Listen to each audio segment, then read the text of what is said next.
Welcome sa Dris TV. Kung interesado ka sa ganitong news, huwag kalimutang isubscribe ang ating YouTube channel. Maraming salamat! Welcome po ulit sa ating panibagong update tungkol kina Kim and Paolo Abilino. Sa bawat update natin, tatalakayin natin ang mga pinag-uusapan sa mundo ng social media tungkol kina Kim and Paolo Abilino. Kaya naman kung hindi pa po kayo nakasubscribe dito sa ating channel nako, i-click nyo na po yan and isama nyo na din ang bell button.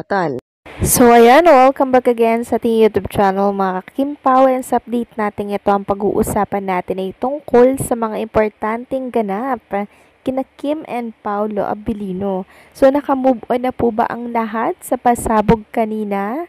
Sa mga nako-curious po mga Kim Pao sa magiging takbo po nitong bagong series ni Kim and Paolo Abilino na Alibay, eto po at merong shinare ang isang Kim Pao fans dito po sa kanyang ex. Eto po yung ilang info tungkol dyan sa The Alibay.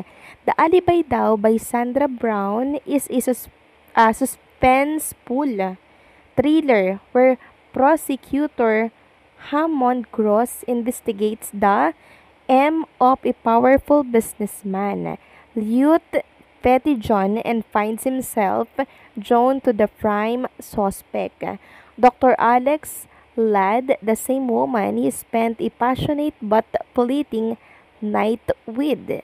The story explores themes of moral dilemma, betrayal, and the potential for being used as a pawn in a deadly game. So, elaboration, Hammond Gross, a driven prosecutor in Charleston, becomes entangled in a high-stakes M case when Lute Pettyjohn is found dead. His ambition to become the next district attorney hinges on solving the case, but his investigation takes an unexpected turn when he discovers a connection to a mysterious woman he met at a country fair, Dr. Alex Ladd. So, nagkaroon tayo ng idea mga Kim Pao dito po sa ating binasa. So, dito po pala tatakbo mga Kim Pao yung kwento. And for sure, marami pong dinagdag dito mga Kim Pao na mas lalo pong magpapaganda ng takbo ng kwento ng The Alibay. Nagagampanan po ni Kim and syempre ni Paolo Abilino. Nako, exciting to dahil parang mga Kim Pao suspense. Ang dami nating dapat abangan dito. And ang isang direct nga po mga Kim Pao ng The Alibay na si Jojo Sagi na napapost dito sa X. Sabi niya, salamat po sa mainit na pagtanggap. Hintay-hintay lang mga B. Hashtag The Alibay. Then sabi nga po ng isang Kim Pao fans natin, grabe sana pwersa na naman ikaw. And si Derek FM Reyes, nako po, pang international award na naman ito. And hakot ng award. Super excited na po kami and magpa-trend gabi-gabi.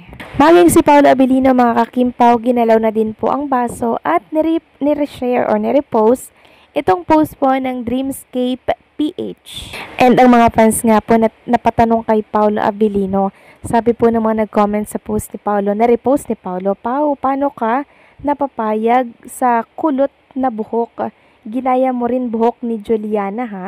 Parang may pagka-opa nga po yung dati nga ni Paolo Abilino dito po sa The Alibay. Sabi pa niya dito, we can't wait pero kakabog muna puso namin sa linlang sa Netflix. Yes naman mga Kim Pao, baka makalimutan nyo ha sa sobrang ka-excitedan nyo.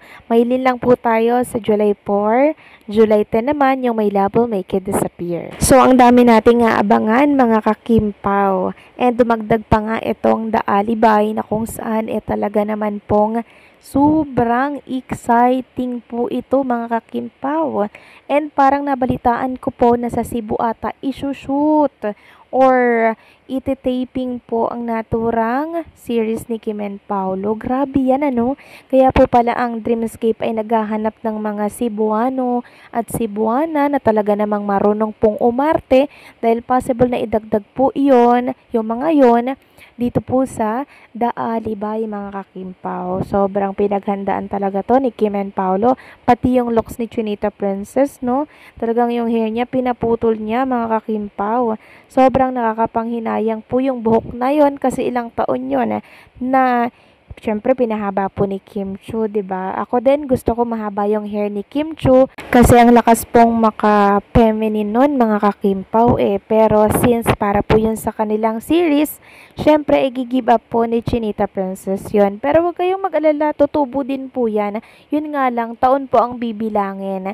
At kung may gagamitin naman po si Kim Chu na mga treatment, baka humaba po agad yung hair ni Chinita Princess. And meron nga pong ni-reveal mga kakimpaw, itong si MJ Felipe.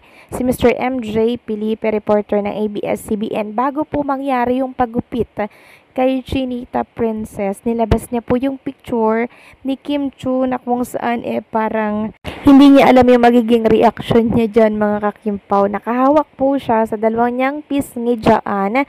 Parang natatakot na ewan ko ba no, nanghihinayang yung look dyan ni Chinita Princess. Sabi nga po ni Mr. MJ Felipe, visited Kim Chu, Princess Chinita minutes before having her haircut. Non-stop tukso and sigawan with the staff on the alibay. Goodbye, long hair na talaga. So, sabi ko naman sa inyo mga kakimpaw nagpagupit na po si Chinita Princess. Ilang araw na po yan natin na tinatalakay dito po sa update natin. Mga 3 days na po yon. Simula nung Monday, nakita na po natin mga kakimpaw, diba? Nung nag-gym po si Chinita Princess na parang hanggang batok na lang ata yung hair nito. Tapos, ayun nga, confirm mga kakimpaw nang ilabas ng The Dreamscape yung picture po ni Chinita Princess na parang nga po talaga yun sa bagong project ni Kim and Paolo Abilino. Nakakapanghinayang, 'di ba mga kakimpaw?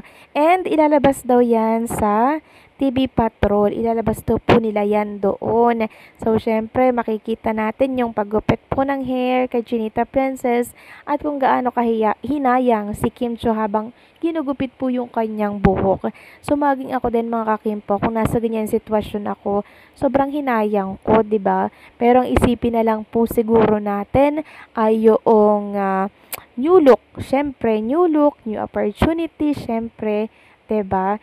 And babalik din naman yung new hair ni Chinita Princess.